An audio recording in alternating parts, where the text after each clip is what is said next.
ॐ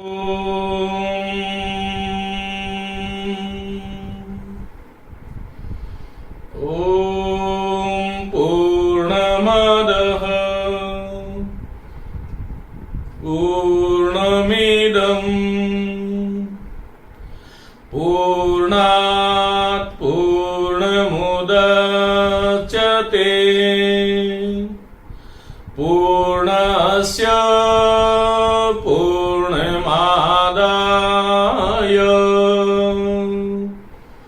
पूर्णमेवावशिष्यते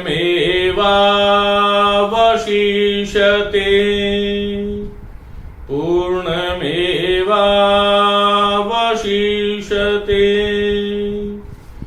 ॐ शान्तिः शान्तिः शान्ति।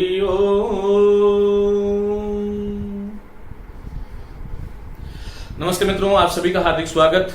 मित्रों, आप सभी के हृदय में स्थित उस पूर्ण परमात्मा को प्रणाम करते हुए आज हम जो आगे कल का जो व्याख्यान था उससे आगे का बात शुरू करते हैं। मित्रों, हम कल लकार और धातु रूप के विषय में बात कर रहे थे।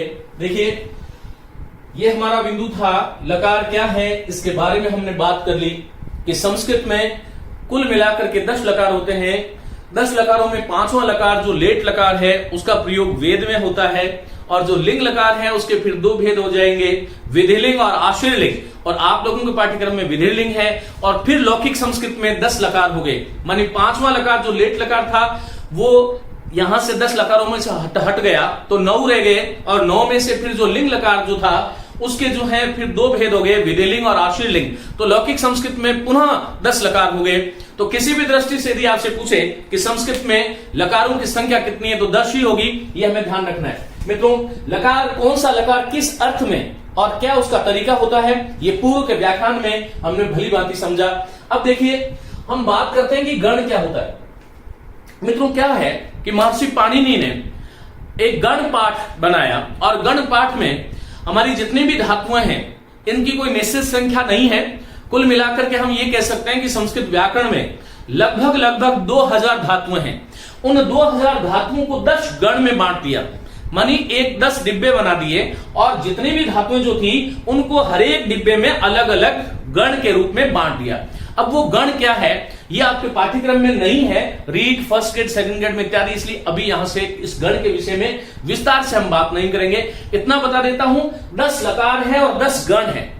लकार में ऐसा नहीं है कि लट लकार के लिए अलग गण है, लोट लकार के लिए अलग गण है, ऐसा नहीं है।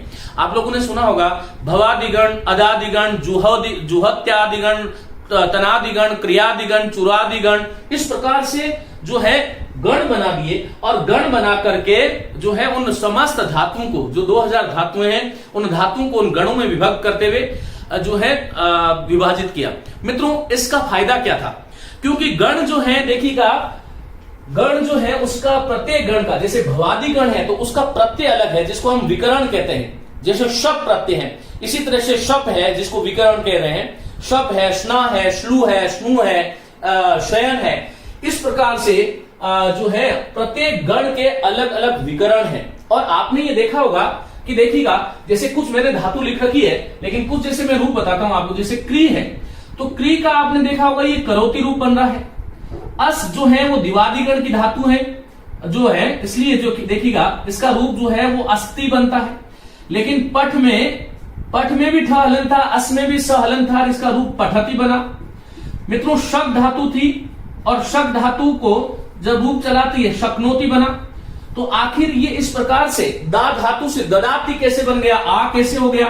तो ये सारा का सारा जो खेल जो था, ये हम कह सकते हैं कि अलग अलग गण, भवादि गण की धातु में अलग रूप चलते हैं, दिवादि गण में अलग, चुरादि में, एधादि में, क्रियादि में, तनादि में, अलग अलग गण में अलग अलग रूप चलते हैं। हमें इस प्रकार से जानना चाहिए। तो देखिएगा, ये एक बात हो गई कि भाई जो गण है, जो समस्त धातुएं जो थी, उन धातुओं को अलग अलग विभागों में बांट दिया, और फिर उस गण में आने वाली जो धातुएं उसके लिए एक समान नियम बना दिया जिसको हम सामान्य नियम कहते हैं। और यही कारण था कि प्रत्येक धातु का अलग अलग जो रूप चल रहा है तो वो लट लकारी, कहीं करोति ओ आ रहा है ती से पहले, कहीं ददाती ती से पहले आ रहा है, कहीं जो है शब्द अस्ति, ती से पहले हलंत आ रहा है। तो ये जो परिवर्तन जो धातुओं में हो रहे हैं, ये सब के सब परिवर्तन गण के कारण है। गण जो है बहुत बड़ा विषय है, लेकिन आपको जानने के लिए मैंने केवल एक जो है, आप अंधकार में नहीं रहे इसलिए मैंने आपको बता दिया कि गण का ये तात्पर्य। मित्रों धातु क्या है? देखिए, जो क्रियापद का जो मूल है, ये ध्यान रखो, क्रिया अलग होती है और धातु अलग होती है। क्रियापद का जो मूल है, क्रियापद का जो मूल है वह धातु है। अब क्रिया मानी रूट ऑफ द वर्ड्स, जो शब्दों की जड़ है, जो शब्दों का मूल है, वह धातु है। विद्यार्थियों, हमें ध्यान रखना है कि कोई भी धातु का अपना अर्थ होता है, लेकिन धातु में किसी संकेतित कार्य को करने की जो है योग्यता नहीं होती। जैसे पठ जो धातु है, हस धातु है, लिख है, रक्ष है, याच है, दूह धातु है। अब मैंने पठ धातु बोला तो पठ का आप अर्थ बना सकते हो। मैं आपसे पूछूं कि पठ का अर्थ क्या होता है, तो सभी को पता है कि पठ मानी पढ़ना, हस मानी हंसना। अब ये हस मैंने बोला तो हस का धातु का अर्थ हंसना हुआ, तो धातु का केवल अर्थ होता है, लेकिन वो किसी कार्य की सूचना नहीं देती। कार्य की सूचना जब देने के लिए जब हम उसमें प्रत्यय जोड़ते हैं तब वह क्रियापद हो जाता है।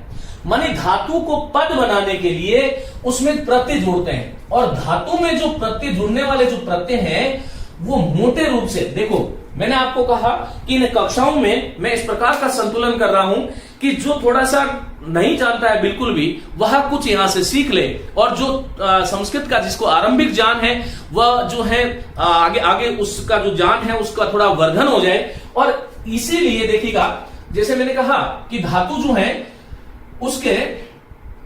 उसमें मूलतः दो प्रकार के प्रत्यय हम जोड़ सकते हैं। जैसे तिंग है और एक प्रत्यय है कृत।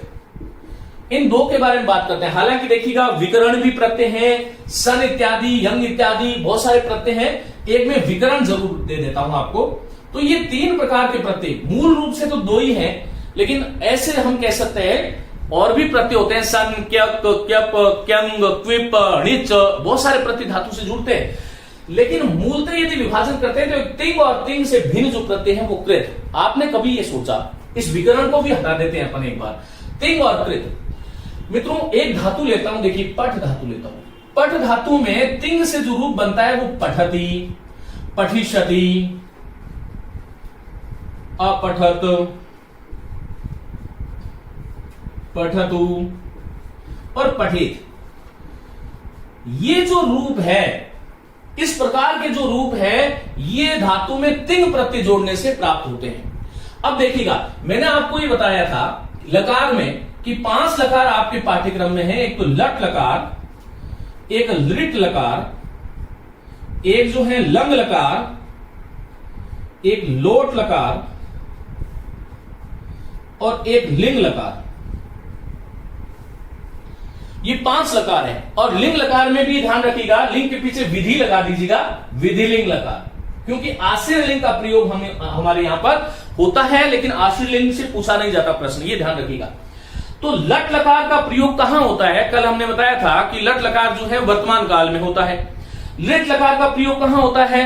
कि सामान्य भविष्य में होता है, ये ध्यान रखिएगा, बहुत महत्वपूर्ण है। लंग लकार कई बार पूछ लिया जाता है। तो भूतकाल के तो 3 अर्थ होते हैं, परोक्ष भूत भी होता है, अनद्यतन भूत भी होता है, सामान्य भूत भी होता है, लेकिन लंग लकार का प्रयोग जो है वो अनद्यतन भूत में होता है। लोट लकार आझातक, जिसको हम इंपेरेटिव सेंटेंस कहते हैं, आजा देने में, आजा लेने में, या किसी को आप प्रार्थना करते हैं, किसी के लिए प्रार्थना करते हैं, या किसी को आमंत्रण निमंत्रण देते हैं, तो वहां पर लोट लकार का प्रयोग होता है। और चाहिए इत्यादि अर्थों में विधिलिंग का प्रयोग होता है, ये हमने पूर्व के व्याख्यान में पढ़ा था।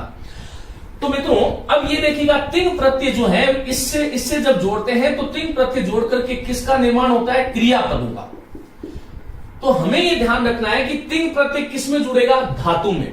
और धातु में जब जुड़ेगा तब बनेगा क्या? वो क्रियापद। क्योंकि धातु से, जैसे पट, हस, लिख, गम इत्यादि धातुओं का केवल अर्थ होता है, धातु से किसी काम के होने या न होने की सूचना प्राप्त नहीं होती। काम के होने या न होने की सूचना के लिए हम उसमें प्रत्यय जोड़ते हैं, जिसको हम बोलते हैं तिंग प्रत्यय। इसके बारे में हम अभी बात करेंगे। और आपसे कोई पूछे कि तिंग प्रत्यय लगा करके धातु से क्या बनाए जाते हैं, तो क्रियापदों का निर्माण होता है। और कृत प्रत्यय लगा करके धातु से संज्ञा शब्द बनाए जा सकते हैं, ये ध्यान रखिएगा। धातु से विशेषण शब्द बनाए जा सकते हैं, तो संज्ञा पद, विशेषण और अव्यय, इन पदों का निर्माण करने के लिए जो तिंग से भिन्न प्रत्यय हैं उनको हम कृत प्रत्यय कहते हैं। अब देखिएगा, पहले हम ये बात करें कि तिंग प्रत्यय होता क्या है, फिर बाद में मैं लिखाऊंगा। तो तिंग प्रत्यय जो है, देखिएगा, जो आप पठती पठता पठंती वाला जो रूप है उसमें तिंग प्रत्यय है। संस्कृत व्याकरण में तिंग एक प्रत्यार है, नोट करें, संस्कृत व्याकरण में तिंग एक प्रत्यार है और उसमें 18 प्रत्यय आते हैं। कितने प्रत्यय आते हैं? 18। वो कौन कौन से हैं? टिप तस जी, सिप थस थ, मैं आगे लिखाऊंगा, अभी मत लिखिएगा। टिप तस जी, सिप थस थ, मिप वस मस, त आताम झ, थास आताम ध्वम और इट वही मही। ये तिंग प्रत्यय जो है उसमें 9 प्रत्यय जो आरंभिक है वो परस्मयी पद धातु के लिए होते हैं और 9 जो अंतिम वाले हैं वो आत्मनेपद पद धातु के लिए होते हैं। धातु को पदों के आधार पर हम 3 प्रकार में विभाजित करते हैं, परस्मयी पद, आत्मनेपद पद और उभयपदी। उसके बारे में हम बात करेंगे। लेकिन देखिएगा, तिंग प्रत्यय जो है, मैं एक बार यहां पर लिखा देता हूं, मैं इसको मिटा रहा हूं, देखिएगा, इसका एक बार स्क्रीनशॉट ले लें आप लोग, मैं इसको मिटा देता हूं और तिंग प्रत्यय होते क्या है उसके बारे में बात करते हैं। देखिए मित्रों, मैंने आपको कहा कि धातुओं के 3 प्रकार होते हैं, मुख्यतः 2 होते हैं। तो ये जो है तिंग प्रत्यय कौन कौन से होते हैं, तब देखिएगा, टिप, तस और झी और सिप, थस और थ और ये मिप, ये वस और ये मस। ये जो 9 प्रत्यय हैं इसमें ये प्रथम पुरुष के हैं 3 जो है वो मध्यम पुरुष के हैं और 3 ही उत्तम पुरुष के हैं। क्या होता है पुरुष, आगे बात करेंगे। इधर वाली लाइन जो है वो एक वचन की है, ये वाली जो है वो द्विवचन की है और ये बहुवचन की है। और ये किन धातुओं के साथ जुड़ते हैं? परस्मयी पदी धातुओं के साथ, परस्मयी पदी धातु के साथ, ये ध्यान रखना। अब देखो प्रश्न कैसा आता है, होता क्या है कि सामान्य विद्यार्थी देखिएगा वो रट लेता है कि हसती, हसत, हसंती, इस प्रकार से रट लेता है। लेकिन परीक्षक आपसे ये पूछ सकता है कि हस धातु, हस तथा जी इत्यनेन, या हस और जी इससे रूप बनेगा। संस्कृत में आएगा तो हस प्लस जी इत्यस्मात् किम रूपम भवति, इससे क्या रूप होगा। तो हमें यदि ये पता होगा कि तिप तस जी, जी का माने जी जो है प्रथम पुरुष का बहुवचन है, तो ये हसंती जो है जी से क्या बनेगा? हसंती बनेगा। जब आपसे हसंती पूछा गया तब तो आपने सीधा सीधा पकड़ लिया, क्योंकि आप रटते क्या हो। समस्या कहां होती है कि हम जो है साक्षात ये देखते हैं, पठती पठता पठंती, भवती भवता भवंती। मूलतः है क्या कि मूल जो प्रत्यय था वो जी प्रत्यय था, फिर जी का अंत्य आदेश हो जाता है, जो अंत्य से अंत और फिर जी में ई था तो अंति, वो सूत्र में नहीं जाएंगे हम, लेकिन वो जी था। अब मैंने आपसे कहा कि पठ मिप, पठ धन मिप इत्यनेन किम रूपम भवति। देखो ये प्रश्न आ गया।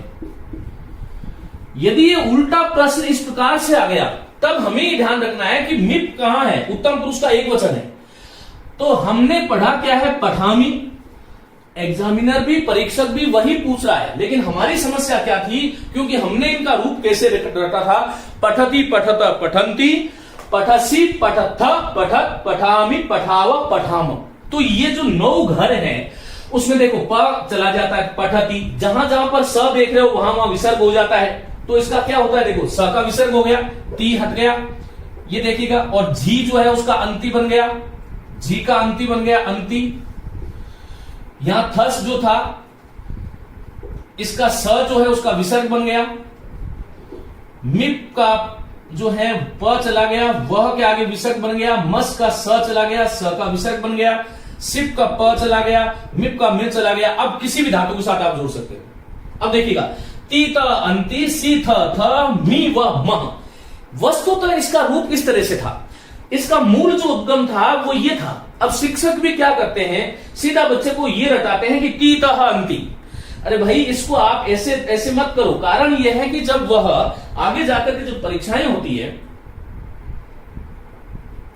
उन परीक्षाओं में देखिए बहुत बार यदि आप पुराने प्रश्न पत्र देखोगे तो यह बात आपको समझ में आएगी। यदि मैंने आपसे कह दिया कि जैसे भू धातु है और भू धातु थस ऐसे प्रत्यय आ गया और वो आ गया इत्यनेन किम रूपम भवति, तो आपको ये पता होना चाहिए कि स का विसर्ग हो गया तो ये थ बच गया, या तो इस ट्रिक से पकड़ लो।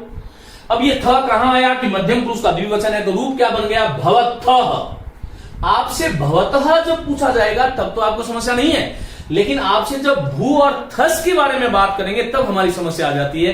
तो यहां पर ये देखिएगा तीन प्रत्यार जो है वो क्या है, तीतः अंति सी थ मी व म, और इसका मूल रूप मैंने पहले बता दिया था, उसको याद करने के लिए तिप तस जी सिप थस थ मिप वस मस। जितने भी धातु है, चाहे कोई भी धातु है, प्रश्नपदी धातुओं में देखिए संस्कृत की बहुत बड़ी वैज्ञानिकता है, इसीलिए कहते हैं कि संस्कृतम परिमार्जितम परिष्कृतम भाषा।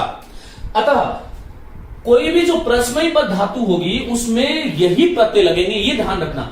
अब यदि मैंने आपसे इत्यानंद किम रूपम भवति ये पूछा और मैं आपसे पूछ लूं, देखो पट पूछा, कहीं घबराने की आवश्यकता ही नहीं है, और मैंने कहा पट और तिप इत्यास्मात् या इत्यनेन लंग लकारे एक वचने किम रूपम भवति, तो लंग लकार का एक वचन का रूप आपको याद होता है अपठत, ये हमें ध्यान रखना है। तो मूल प्रत्यय जो है वह तिप है। इस प्रकार से मैं उम्मीद करता हूं कि इससे आपको बहुत जो है फायदा हुआ होगा। अब देखिएगा कोई भी धातु आप इसके साथ लगा सकते हैं, लट लकार का रूप बन जाएगा, फिर लंग लकार में चेंज हो जाता है, ती का त बन जाता है, इसका त का ताम बन जाता है और इसका अंति का अन बन जाता है, वो अलग प्रक्रिया है। इसी प्रकार लोट लकार में पठ तू हो जाता है, तो वहां पर फिर वो ये ती तह अंति ही परिवर्तित होते हुए आगे जाते हैं, लेकिन मूल जो प्रत्यय होंगे वह वही होंगे तिप तस जी सिप तस थ मिप वस मस। तो मित्रों ये ती था। अब देखिएगा, अब ये धातु यदि आत्मन पद हो तो ये आत्मन पद के ये प्रत्यय त आताम झ और खास आथाम और ध्वम, और फिर है इट वही, इट में ट हलंत है, वही और महिंग, इस तरह से ये ध्यान रखिएगा। ये जो नौ प्रत्यय हैं, ये प्रथम पुरुष हो गया, ये मध्यम पुरुष हो गया, ये उत्तम पुरुष हो गया, ये एक वचन द्विवचन और बहुवचन, और ये जो प्रत्यय है मित्रों ये जो है वो आत्मनेपद धातु में लगता है। आत्मनेपद धातु कौन सी होती है, आत्मनेपदी, आत्मनेपदी धातु। देखिए पदों के आधार पर धातुओं के दो भेद मैं आपको बता रहा हूं। माने कि आत्मनेपद धातु वह होती है जिसमें क्रिया का फल जो है वो कर्ता को स्वयं को मिलता है, और प्रश्नपद धातु वह होती है जिसमें क्रिया का जो फल है वो कर्ता को न मिलकर के किसी अन्य को मिलता है। लेकिन आप ये फल के चक्कर में मत पड़ो, आपको ये ध्यान रखना है कि यदि देखिए यदि मैं आपसे कहूं कि रक्षति, रक्षतः, रक्षन्ति, धातु कौन सी है यहां पर कि रक्ष धातु है। लकार कौन सा चल रहा है कि लट लकार, और जो है प्रश्नपदी है या आत्मनेपदी है, तो जिसमें ती तह अंति वाला जो रूप है वह हमेशा ही प्रश्नपदी में होता है। और जैसे एक सेव धातु है, तो सेव धातु का रूप ऐसे चलता है सेवते, सेवेते और सेवंते, फिर सेव से, सेवे थे, सेवित भ, सेवे, सेवा वहे, सेवा महे। तो ये सेवते, लभते, रोचते, रोचते, रोचनते, एदते, एदते, एदंते, मोदते, मोदेते, मोदंते, इस प्रकार के जो रूप चलते हैं मित्रों, ये सारे के सारे जो रूप है वो किसमें है, आत्मनेपदी में है। ये हमें ध्यान रखना है।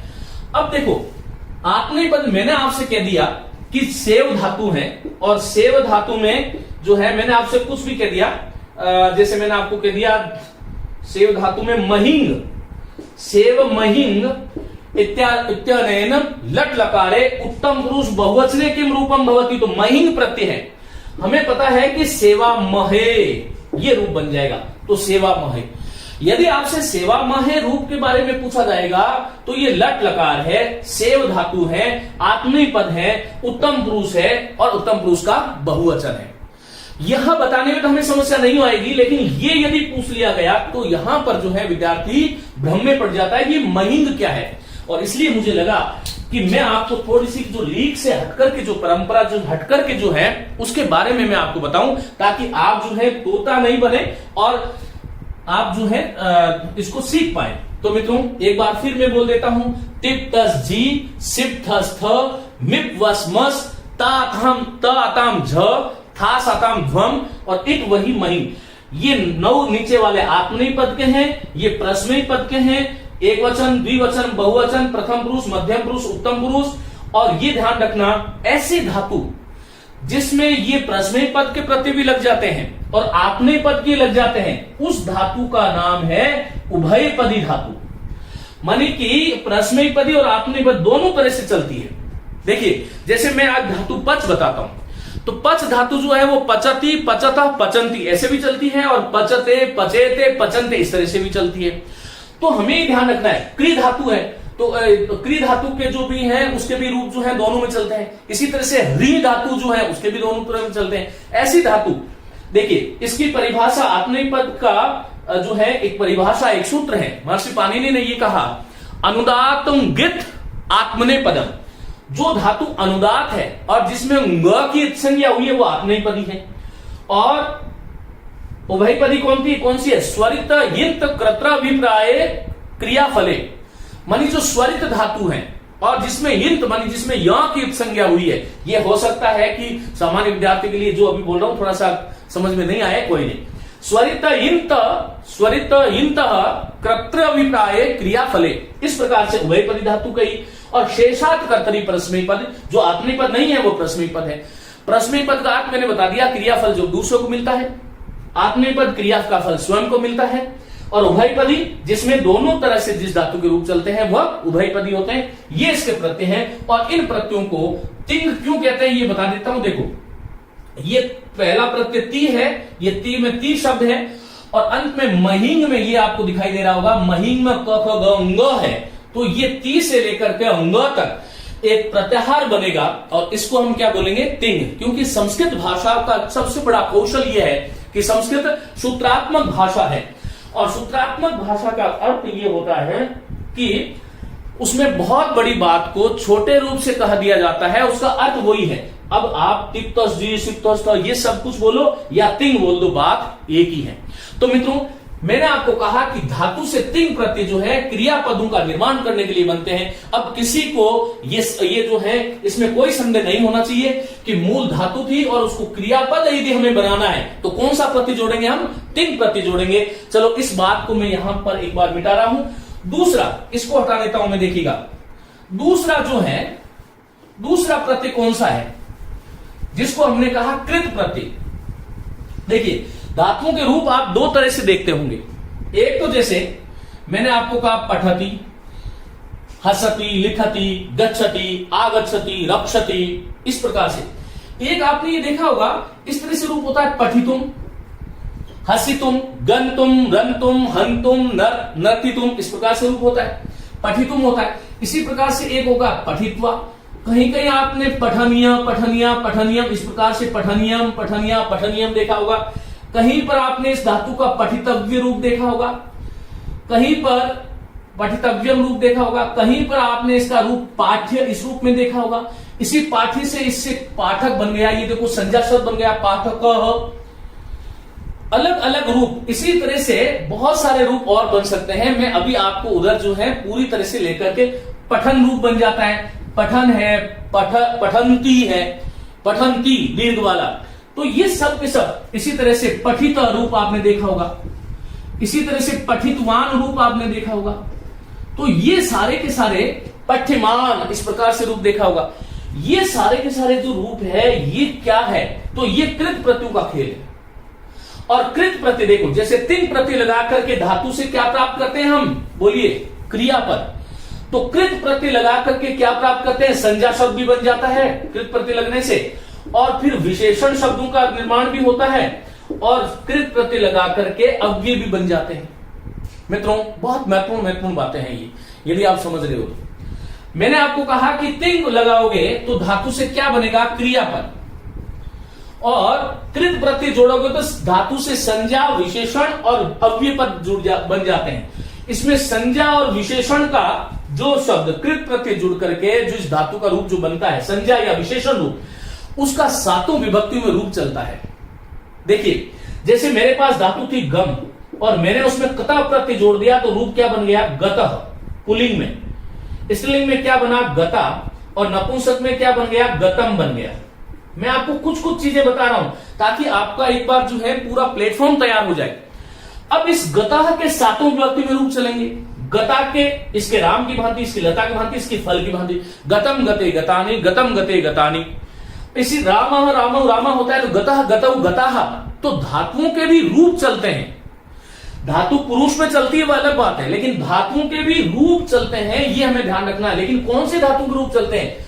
ऐसी धातु जिसके साथ कृत प्रत्यय जुड़ जाता है। और कृत प्रत्यय कौन कौन से होते हैं? तब तो 7 प्रत्यय मुख्य होते हैं। तव्य, तव्य, अन्य, केलिमर, ऋणुल, क्यप और यत, ये 7 हैं। फिर वर्तमान कालिक जो है वो लटह और क्षत्रिय और शानस प्रत्यय है। भूतकालिक जो कृत प्रत्यय है वो क्ता और क्तवतु है।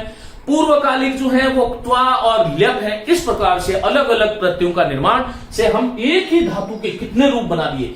लेकिन ये क्रियापद नहीं है। पठितुम, पठित्वा, पठनियम, ये जैसे मैं कहूं एतत् पुस्तकम पठनियम, तो ये विशेषण है। पठनियम पुस्तकम एतत्। इस कृत प्रत्यय जोड़ करके संज्ञा, विशेषण और अव्यय पद, जो अव्यय होते हैं, यदि किसी धातु के साथ तुमुन, त्वा और लेप प्रत्यय जुड़ गया तो वो हमेशा के लिए फिक्स हो जाती है, अव्यय हो जाता है। तीनों लिंगों में उसका एक ही तरह के रूप चलता है। ये ध्यान रखिएगा। क्रिया में लिंग नहीं होता, लेकिन जब कृत प्रत्यय जुड़ जाता है तब क्रिया में लिंग उत्पन्न हो जाता है। रामः पठति, बालिका पठति, बालिका पठति, सब जगह समान है। तिंग प्रत्यय जोड़ोगे तो क्रिया में लिंग नहीं होगा, लेकिन कृत प्रत्यय जो है, जैसे बालिका होगी तो गता, बालिकया गता। और हालांकि वहां तो बालिका गता कोई कारण है और वहां पर, लेकिन तृतीया विभक्ति का प्रयोग अभी आप, क्योंकि ये प्रथम कक्षा है तो कहीं ऐसा नहीं हो, कर्मवाच्य और भाववाच्य में होता है ये जो कृत प्रत्यय है वो। तो देखिएगा, जिसे मैंने कहा कि मया पुस्तकम पठितम और मया ग्रंथ पठित और मया ग्रंथ कथा पठिता, तो ये कथा, ग्रंथ और पुस्तक के अनुसार इनका रूप बदला। इसका मतलब क्रिया में भी लिंग की उत्पत्ति हो जाती है। कब? जब कृत प्रत्ययों का इसके साथ प्रयोग होता है। तो मित्रों, ये बात थी जो बहुत महत्वपूर्ण थी और इसके बारे में मैंने आपसे बात करी। धातु में मूलतः 2 प्रकार के प्रत्यय, तिंग प्रत्यय और कृत प्रत्यय। तिंग प्रत्यय से क्या होता है? 18 प्रत्यय याद करें। 9 प्रश्नय पद, 9 आत्मनेय पद, जो दोनों में चलते हैं वो उभय पद। और फिर ये कृत प्रत्यय जोड़ करके हम संज्ञा, विशेषण, धातु से संज्ञा पद, विशेषण पद या अव्यय बनाते हैं। संज्ञा और विशेषण का सातों विभक्ति में रूप चलता है। जब धातु के साथ कृत प्रत्यय जोड़ देते हैं तब उसमें लिंग आ जाता है, मानी लिंग के अनुसार उसका रूप चलता है। तो ये कुछ बहुत महत्वपूर्ण बातें थी धातु को लेकर के, उसके बारे में मैंने बात करी। 2 मिनट के लिए देखिएगा, उसमें मैं आपको समझा देता हूं। जब अनुवाद पर हम चलेंगे तब मैं और आपको इसके बारे में विस्तार से पढ़ूंगा, लेकिन ये बताता हूं कि पुरुष क्या है। मित्रों, संस्कृत व्याकरण में इस संपूर्ण सृष्टि के कर्तृत्व के आधार पर 3 भेद कर दिए और उस पूरी सृष्टि का जो कर्ता जो था उसको हमने 3 भागों में बांट दिया। एक हो गया हमारा प्रथम पुरुष, एक हो गया हमारा, देखिए,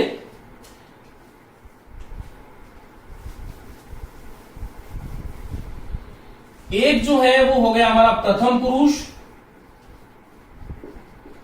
एक जो है वह हो गया मध्यम पुरुष,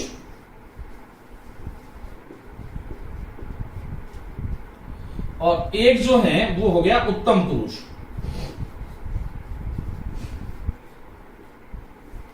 अब देखिएगा, इसको इस तरह से बनाएं, मेरे साथ साथ आप बनाइएगा। अब मैं ऊपर से इनको हटा देता हूं।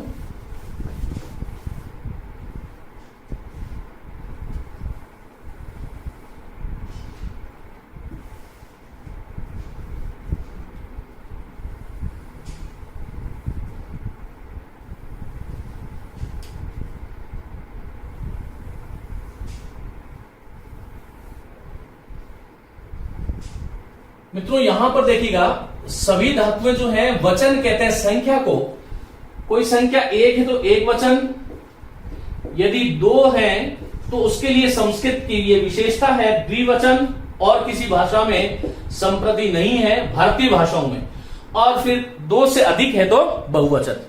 अब देखिएगा, प्रथम पुरुष, मध्यम पुरुष और उत्तम पुरुष। मैंने आपको यह कहा कि संपूर्ण सृष्टि के हमारे वैयाकरणों ने 3 भाग बना दिए, प्रथम पुरुष, मध्यम पुरुष और उत्तम पुरुष। आइए ये होता क्या है मित्रों, जो कोई भी बात करता है, काम करता है, जो बात करने वाला है, काम करने वाला है, वो उत्तम पुरुष है। जैसे यदि अभी मैं बोल रहा हूं तो मैं उत्तम पुरुष हूं, और मैं यदि आपसे जिससे बात की जाती है, जिससे बात की जाती है वह मध्यम पुरुष है।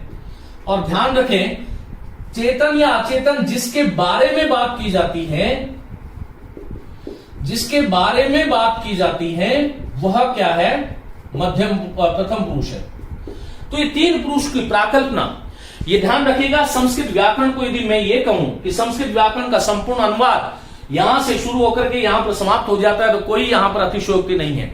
हमें यह ध्यान रखना है कि कर्ता यस्य पुरुषस्य वचनस्य च भवति, क्रियापि तस्य पुरुषस्य वचनस्य च भवति। अब मित्रों, इसके लिए हमने यहां पर लिंक बना दिया, देखिएगा, सह, तौ और ते।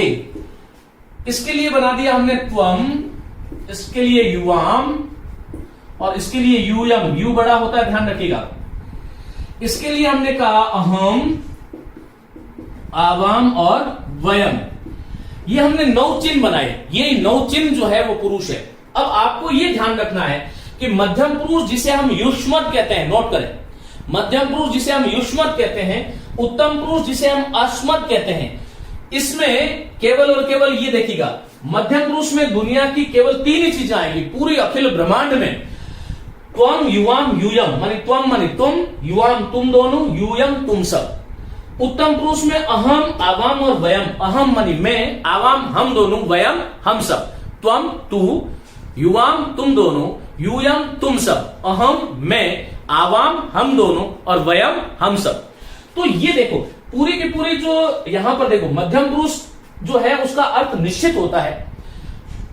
युष्मत्, त्वम, युवाम, यूयम, ये 3 ही आते हैं। अहम, आवाम, वयम, उत्तम पुरुष में ये 3 ही आते हैं। बाकी ये जितनी भी सृष्टि है इस संसार की, चाहे पुल्लिंग है, चाहे स्त्रीलिंग है, चाहे नपुंसक लिंग है, चाहे एक वचन है, द्विवचन है, चाहे बहुवचन है, वो सारी की सारी सृष्टि जो है वो संस्कृत में प्रथम पुरुष में चली जाती है। और यही कारण है कि भवत जिसको हम आप कहते हैं, हिंदी में आप जो है वो मध्यम पुरुष का है, लेकिन यहां पर जो भवत शब्द, भवान, भवंतो, भवंत जो है वो क्या है, बोलो, प्रथम पुरुष का है। मैं अनुवाद जब शुरू करूंगा इसके बारे में विशेष बात करने वाला हूं, लेकिन आज आप इतना समझ लें कि सृष्टि की जितनी भी चीजें हैं, पुल्लिंग है तो सह तौ ते, स्त्रीलिंग में है तो सा ते ताहा, और नपुंसक में है तो तत् ते तानी।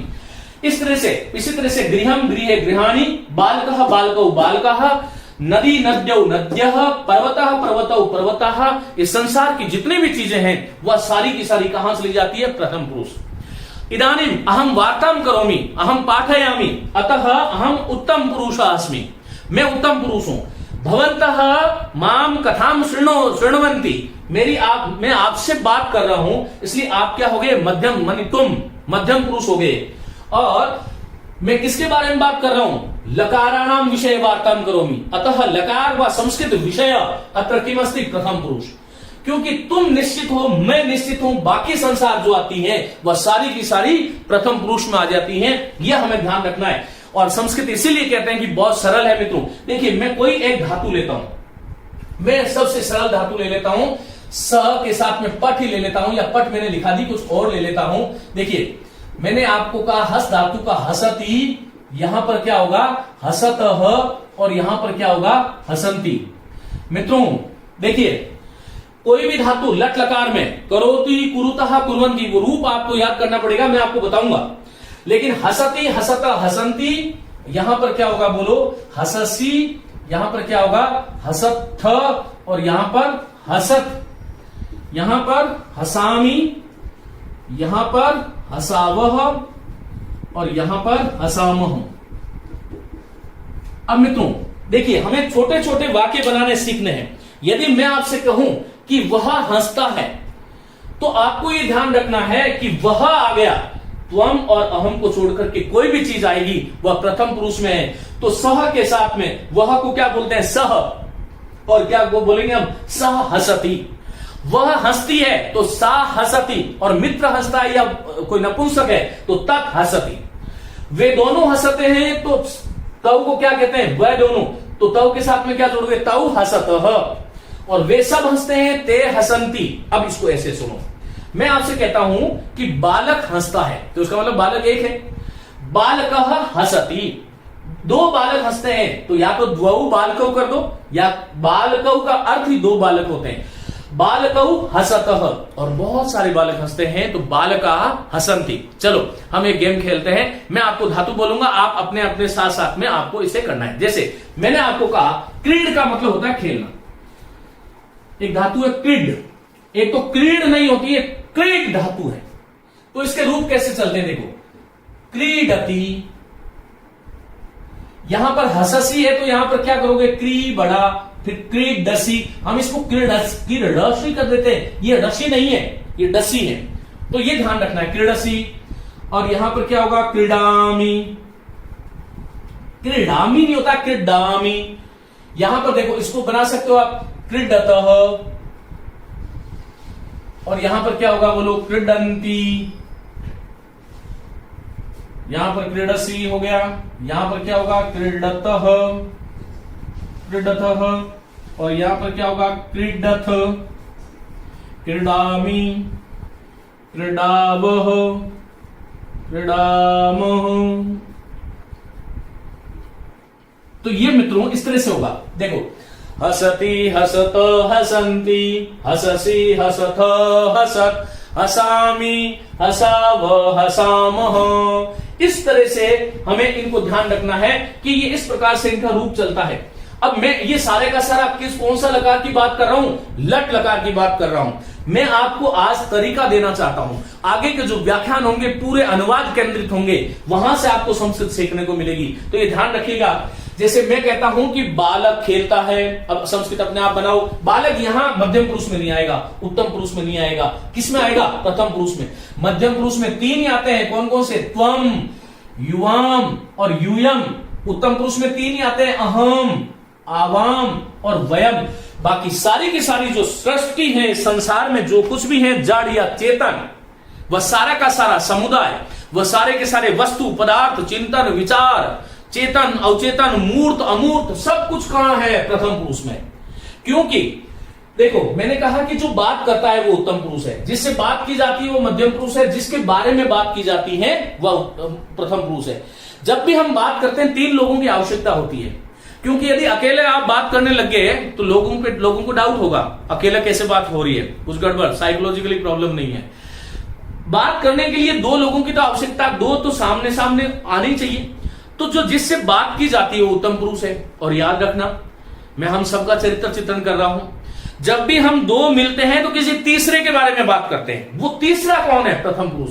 वो चेतन हो सकता है, वो जड़ हो सकता है, वो आपका साथी हो सकता है, मित्र हो सकता है, शत्रु हो सकता है, पर्वत पहाड़ नदी ताजमहल भूमि आकाश, कुछ भी हो सकता है, सूर्य चंद्र तारे पहाड़ नदी मैदान, कुछ भी होगा, सारा का सारा किस में आएगा, प्रथम पुरुष में आएगा। ये हमें ध्यान रखना है। प्रथम पुरुष का एक वचन है तो उसके साथ प्रथम पुरुष के एक वचन की क्रिया, द्विवचन है तो द्विवचन की क्रिया, और यदि बहुवचन है तो बहुवचन की क्रिया, और फिर कौन सा लकार है उस लकार के अनुसार लट है। तो ये मैं आज बता रहा हूं जो होगा, हसती हसत हसंती। अब मैंने कहा दो बालक खेलते हैं तो बालकौ क्रीडतः, और बहुत सारे बालक खेल रहे हैं तो बालकाः, बालकः बालकौ बालकाः बालकाः क्रीडन्ति। तुम खेलते हो या तुम खेल रहे हो। कल इससे पूर्व की कक्षा में आपको बताया था कि वर्तमान काल में ता है, ती है, रा है, रही है, रहे हैं, ये दोनों प्रकार के वाक्यों का अनुवाद कहां होता है, वर्तमान में। तो जैसे मैंने कहा कि तुम खेलते हो तो त्वम क्रीडसि, तुम दोनों खेल रहे हो तो युवाम क्रीडथ। ये ध्यान रखो, इस घर की चीज इसी में आनी चाहिए। यदि आपने युवाम के साथ में क्रीडता या युवाम के साथ में क्रीडती कर दिया तो गड़बड़ हो जाएगा। कर्ता, मेरे साथ बोलेगा, कर्ता यस्य पुरुषस्य वचनस्य च भवति, क्रिया अपि तस्य पुरुषस्य वचनस्य च भवति। यदि कर्ता मध्यम पुरुष का है, और मध्यम पुरुष में तो त्वम युवाम यूयम आता है, कर्ता उत्तम पुरुष का अहम अवम वयम, कर्ता प्रथम पुरुष का सह त उतय है, तो कर्ता जिस पुरुष का है इनमें से उत्तम मध्यम या प्रथम, और फिर किस वचन का है, क्रिया को भी हमें उसी पुरुष और वचन के अनुसार उसके साथ में जोड़ देना चाहिए, ये नियम है। अब जैसे मैंने कहा कि अहम पठामी, तो अहम यहां पर आए तो अहम के साथ में पठसी पठती नहीं जोड़ना है। अहम पठामी, अहम लिखामी, अहम हसामी, अहम रोदिमी, अहम क्रीडामी, है ना, अहम चलामी, अहम आगच्छामी, अहम स्वपेमी, मैं शयन करता हूं। अहम कुछ भी अहम के साथ में मी जोड़ना है।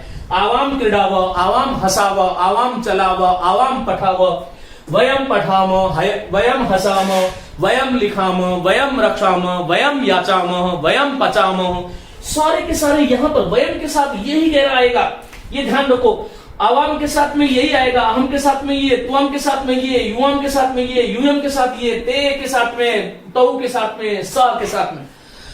मानी कर्ता जिस पुरुष और वचन का होगा, क्रिया भी उसी पुरुष और वचन की होनी चाहिए, ये हमें ध्यान रखना है। संस्कृत बहुत सरल भाषा है। हमारे मन में हम सदैव वदामि यत् अस्माकं मनसि भयं वर्तते। हमारे मन, देखो वर्तते क्या है, आत्मनेपद है। अस्माकं मनसि, हमारे मन में भयं वर्तते, वर्तते, वर्तेते, वर्तन्ते, वर्तसे, वर्तेथे, वर्तध्वे, वर्ते, वर्ता वहे, वर्ता महे, लभते, लभेते, लभन्ते, लभसे, लभेथे, लभेध्व, लभे, लभा वहे, लभा महे। इस प्रकार से कर्ता यस्य पुरुषस्य वचनस्य च भवति, क्रियापि तस्य पुरुषस्य वचनस्य च भवति।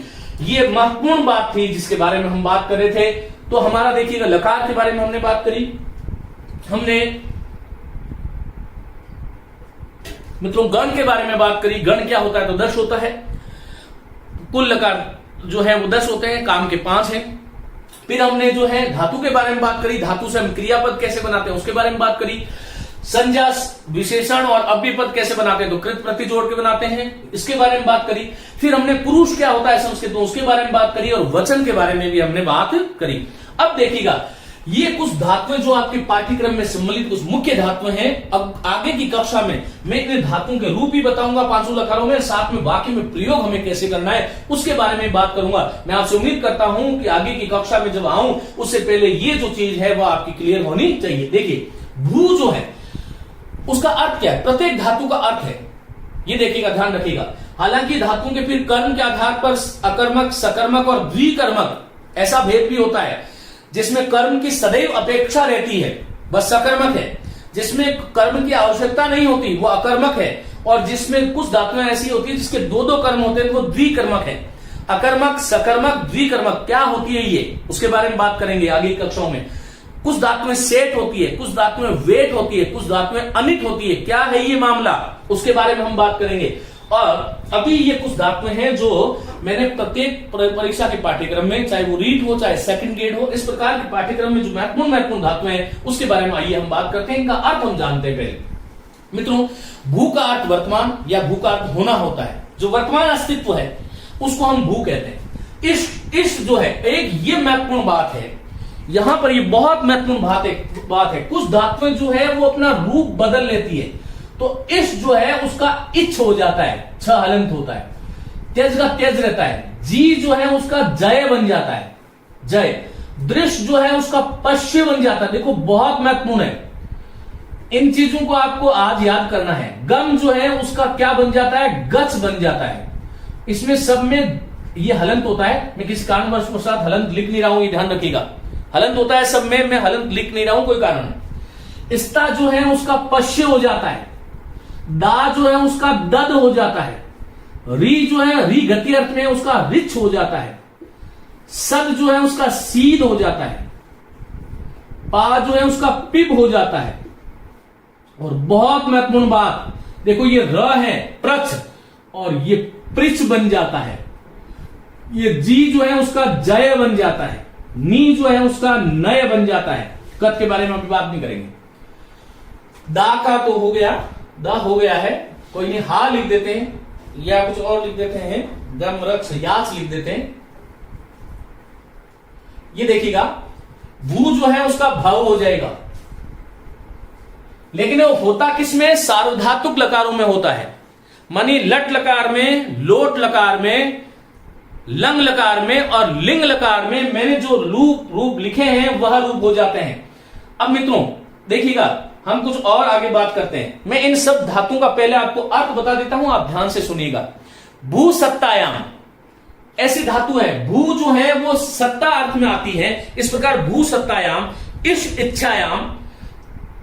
इच्छायाम त्यज हानव, जी जय, जय अर्थ में, जीतने के अर्थ में, इस इच्छा के अर्थ में, हिंदी में बता देता हूं, भू होने के अर्थ में, इस इच्छा के अर्थ में, त्यज मानी छोड़ना, त्याग देना, त्यजति। इसका रूप क्या चलता है, देखो, भू का क्या बन जाए भवती, इसका क्या बनता है इच्छति, त्यज का क्या बन जाएगा त्यज धातु की त्यजति। ये लट लकार के रूप बता रहा हूं केवल। जी का क्या जयति, पश्य का दृश्य का पश्य बना फिर पश्यति, इसका गच्छति, स्था का तिष्ठ हो जाता है, ये ध्यान रखो, पश्य नहीं होता है, बहुत महत्वपूर्ण है, स्था का तिष्ठ हो जाता है।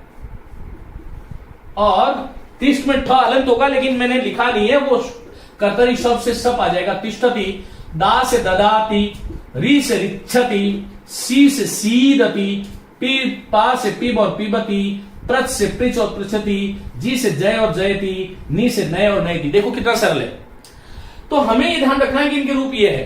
तो भू होने के अर्थ में, इस इच्छा के अर्थ में, त्यज त्यागना, जी जीतना, दृश्य देखना, गम गमलरी गतऊ, गमलरी धातु है, मूल धातु गमलरी है, लेकिन यहां पर हम गमलरी आपको बताएंगे तो फिर आपको मेरे में भूत नजर आएंगे, इसलिए हमने सीधा सीधा लिखा है गम।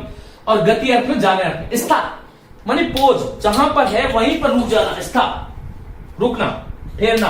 दा देने अर्थ में, दा की भी मूल धातु दान है। री गति अर्थ में आती है। सद बैठने का अर्थ में आती है। सीदति, हम कहते हैं ना बालका सीदंतु, बालक बैठ जाए, सीदंतु। पा पीबती, जलम पीबती। इसी प्रकार पृच्छ, सह प्रश्नम पृच्छति। जी सह जयति, वह जीतता है। सह नयति, वह ले जाता है। तो नी मनी ले जाना, जी मनी जी छोटा होता है, नी बड़ा, कथ मनी कहना। इसके रूप कैसे चलेंगे, कथयति। ये केवल लट लकार प्रथम पुरुष का एक वचन रूप लिख रहा हूं मैं। आप लोगों को काम करना है कि इनके सबके रूप ऐसे बनाने हैं, जैसे हसती, हसता, हसती। अब मैंने आपको लिख दिया भवती, तो आपको ये पूरा जो है, यदि आपकी श्रद्धा हो, कोई पढ़ाकू बालक हो, तो देखिएगा, मैं हमेशा आपको कहता हूं, एक हमारा टेलीग्राम ऐप है, आप जो मैया पाठशाला में जाओगे तो वहां पर अबाउट में वहां पर लिंक दिया हुआ है, टेलीग्राम ऐप आप ज्वाइन करें।